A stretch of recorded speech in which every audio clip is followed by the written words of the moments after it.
جس کی نگاہ فقط دنیا پر ہے نا، ظاہر پر،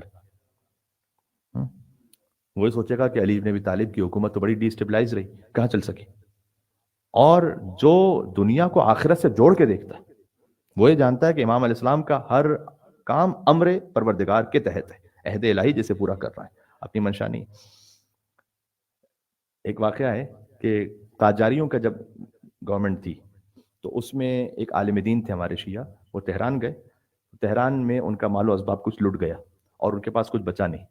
تو اب انہیں اپنے شہر جانا تھا تو ان کے پاس کچھ مال نہیں تھا کہ وہ واپس جا سکے. تو اب مانگنا بھی اچھا نہیں لگتا تھا. تو ان کو پتہ چلا کہ کل بادشاہ نے ایک جشن کا دن رکھا ہوا ہے اور لوگ آئیں گے خطاطی اور اپنی اور نقاشی وغیرہ پیش کرتے ہوئے بادشاہ کو، تو وہاں سے کچھ انعام ملے گا.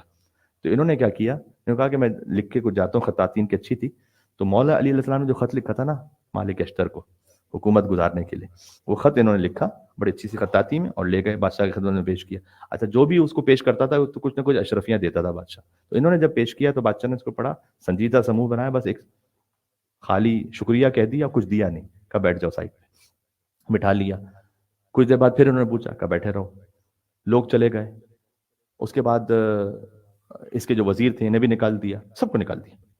اس کے بعد کہتے ہیں مجھے بلایا، جو آپ ایکسپیکٹ کر رہے ہیں نا ویسا اینڈ نہیں ہے اس پہ، ذرا غور کیجیے گا.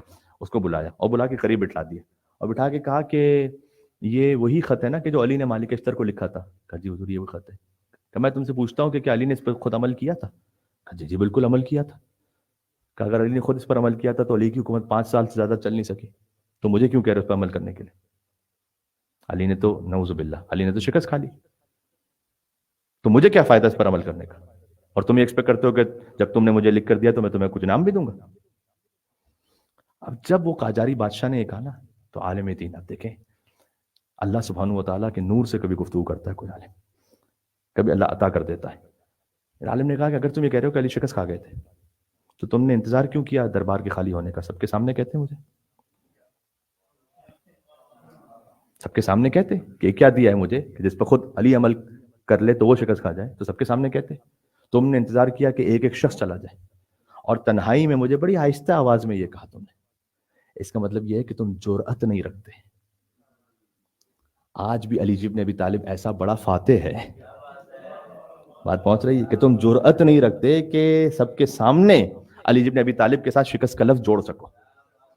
اس لیے تم نے سب کے جانے کا انتظار کیا، تب مجھے یہ بات کہی ہے. اس کا مطلب یہ ہے کہ علی نے زمینوں کو فتح نہیں کیا، علی نے دلوں کو فتح کیا.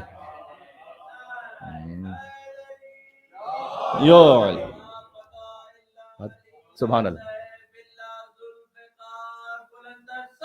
مل کے صلوات اللہم صلی علی محمد و آل محمد وعجل فرج.